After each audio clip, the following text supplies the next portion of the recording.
Dan juga aku sering banget ya bacain komentar itu yang ngomong kalau hal-hal kayak gini tuh harus lebih baik dibahas sama yang ahlinya gitu, kayak dokter, terus kayak bidan lah segala macem gitu. Menurut aku ini kayaknya enggak juga ya. Kan namanya semua orang, negara kita kan negara demokrasi ya, semua orang tuh bebas berpendapat.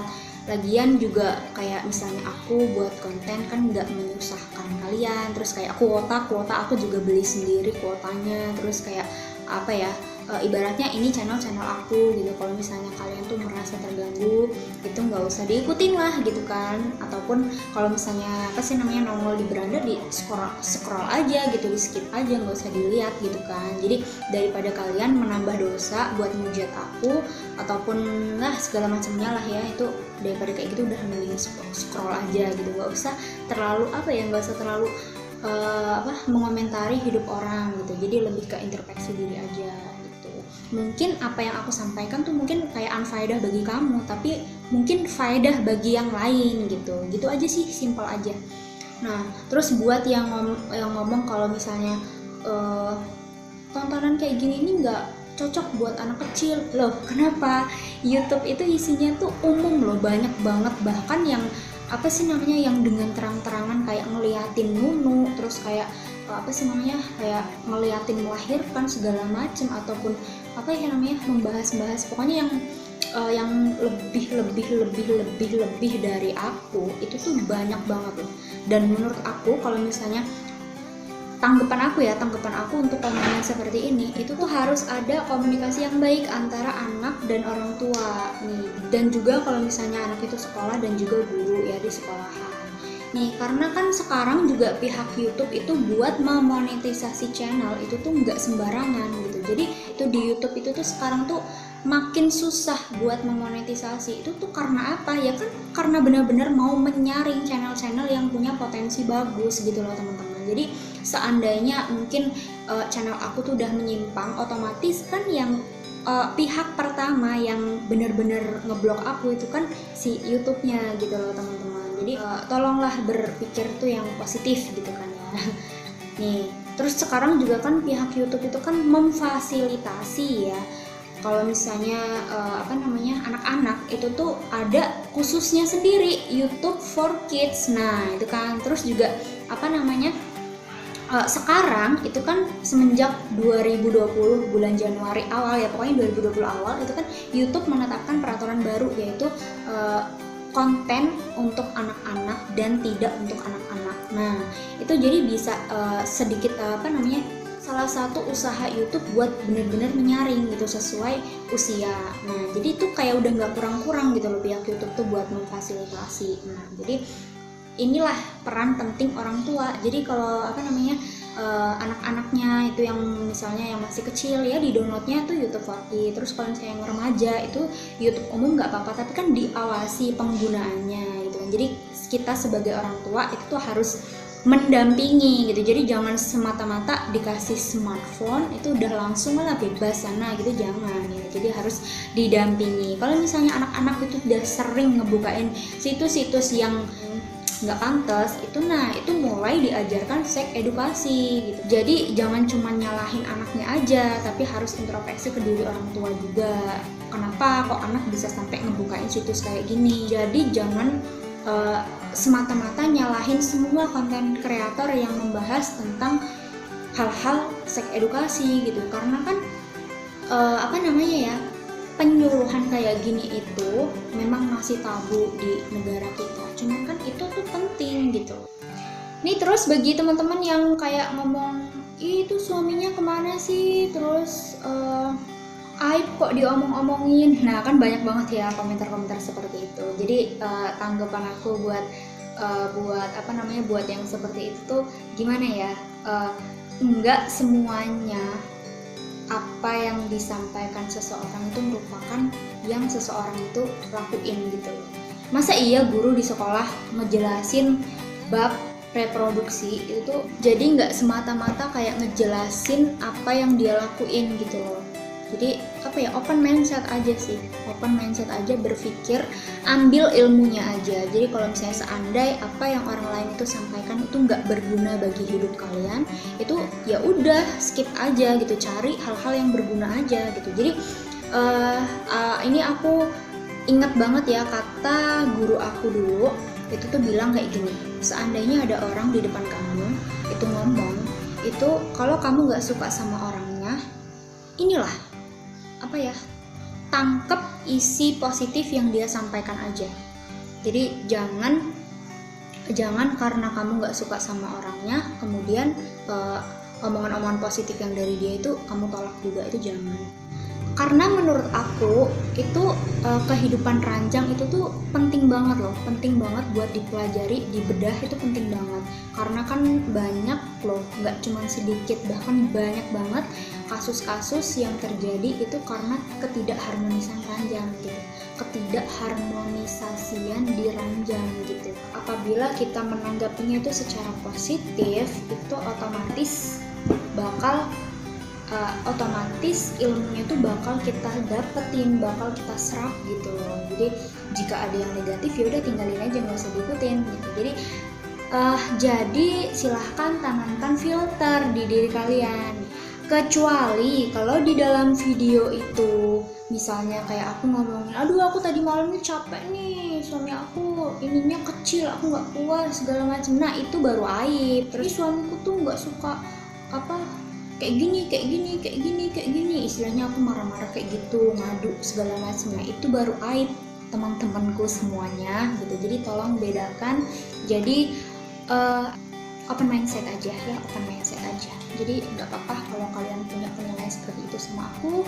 Yang penting aku lillahi ta'ala, aku dengan segala kekuranganku, dengan segala keterbatasan aku tuh pengen sharing gitu ya.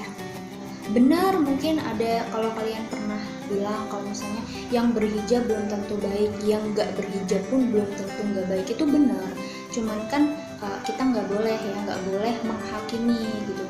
Allah aja nggak menghakimi kita tuh secara banget gitu kan ya. Allah aja maha pengampun gitu kan. Jadi ya udahlah, urusan pribadi orang tersebut sama Allah gitu.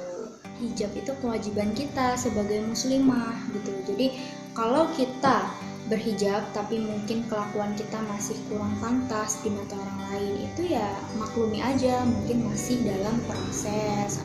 Oke, lanjut teman-teman. Nah, untuk jam tayang sendiri itu sebenarnya kalau di video aku dulu itu ya di channelnya Membiti, itu tuh kan aku uploadnya tuh durasi sekitar 8 menit, 7 menit, 10 menit, jarang bahkan yang di atas 10 menit ya, karena kan itu aku tuh kayak ngoceh gitu aja ya. Jadi kalau kepanjangan itu kayaknya males banget aku ya, kan juga sambil ngomong anak gitu kan ya. Nah, itu aja durasi 8 menit ya, 8 menit, 5 menit, 7 menit, pokoknya kisaran di bawah 10 menit. Itu aku bisa dapat, itu bisa terpenuhi jam tayangnya 1 bulan lebih. Nah, ini tips bagi kalian kalau misalnya kalian tuh YouTuber pemula terus pengen naikin jam tayang, itu bikin videonya itu durasinya itu di atas 10 menit.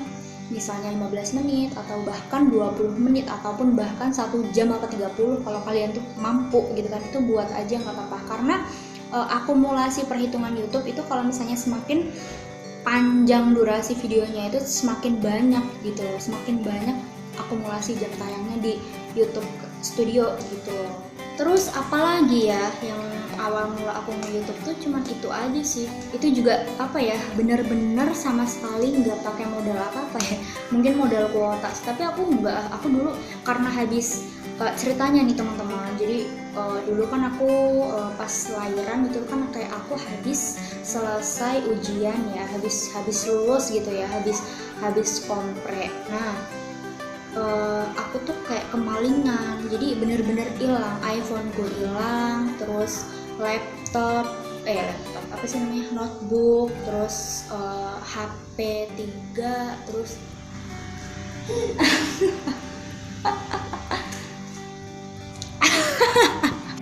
nah anak aku masukin frame, dia bangun tidur aku nggak tahu.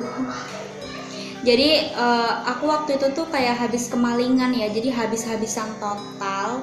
Nah, aku tuh kayak karena aku barusan jadi ibu juga, terus jadi kayak malas pegang HP. Jadi aku dulu tuh waktu pas awal-awal gitu aku tuh nggak punya HP gitu teman-teman. Ini aja HP itu aku dapat lungsuran apa sih? Pokoknya dikasih sama ibu aku gitu. Nah, ini aku masih pakai HP Oppo nih, Oppo A3 kalau nggak salah. Ini.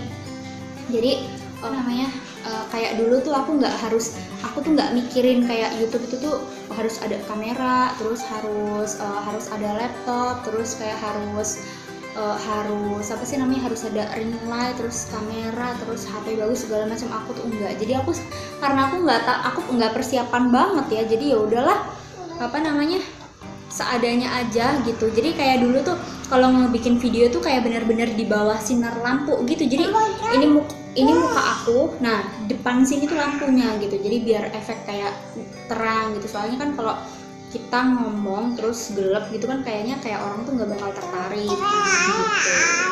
Iya sayang. Dulu waktu pas aku awal-awal bikin video, dia tuh masih kecil banget, masih 1 bulan mungkin ya, atau 2 bulan lah pokoknya, barusan lahir.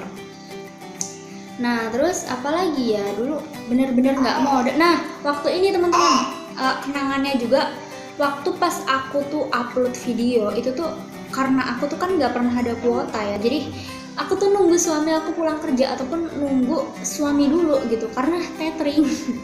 Jadi bener-bener apa namanya, kayak perjalanan kayak cerita banget lah ya. Nah gitu. Terus kalau buat apa sih namanya, kan memenuhi jam tayang itu kan pokoknya 2 bulan lah ya, anggapnya kasar-kasarnya ngomong. Nah terus butuh waktu peninjauan ya, karena apa sih namanya, karena waktu itu aku juga nggak tahu ya gimana sistemnya ya, pokoknya masih amatiran banget lah ya. Nah itu tuh aku 4 bulan baru dapat email dari YouTube. Pokoknya tanggal 2 November 2019 aku dapat email kalau channel aku keterima monetisasi. Nah terus habis itu kan apa sih namanya, pikirku tuh kayak udah kalau udah dimonetisasi berarti udah dapat duit gitu ya. Ternyata belum guys, ternyata masih panjang banget, harus kita dapetin $10 dulu. Habis itu kalau udah dapat $10 langsung apa namanya, nanti dikirim PIN, habis itu verifikasi alamat, verifikasi nomor rekening, terus KTP segala macem. Jadi masih panjang banget. Udah gitu nunggu PIN AdSense-nya itu kan di estimasinya 1 bulan, tapi ternyata tuh 3 bulan nyampe nya, 3 bulan lebih bahkan. Jadi aduh. Jadi pokoknya udah perjuangan banget lah. Nah ketika PIN AdSense udah datang, apa namanya, sebelum datang deh, waktu pas Januari kalau nggak salah, itu kan subscriber aku memenuhi buat dapat silver play button gitu ya. Nah apa namanya, waktu itu aku udah request, tapi mungkin sama pihak YouTube tuh belum diterima karena channel aku pinnya belum sampai gitu kan. Maksudnya aku belum verifikasi pin AdSense gitu kan. Nah, jadi kawan aku yang YouTuber itu disuruh nunggu apa namanya, pin AdSense-nya datang gitu. Jadi beneran ketika pin AdSense itu datang udah diverifikasi, terus 1 minggu atau 2 minggu berikutnya aku nge-email lagi, terus baru deh dibalasin. Ternyata bener. Dan udah dari situ ya udah. Jadi selama ini aku baru menikmati penghasilan YouTube dari channel Mombiti itu dari bulan Maret ya, karena kan datangnya Maret pin AdSense. Jadi Maret, April, Mei ini. Alhamdulillah. Oke teman-teman, itu dulu ya yang aku ceritain. Nanti gampang aku ceritain lagi di lain waktu. Oke, dadah teman-teman. Dadah dek. Dadah. Makasih udah subscribe.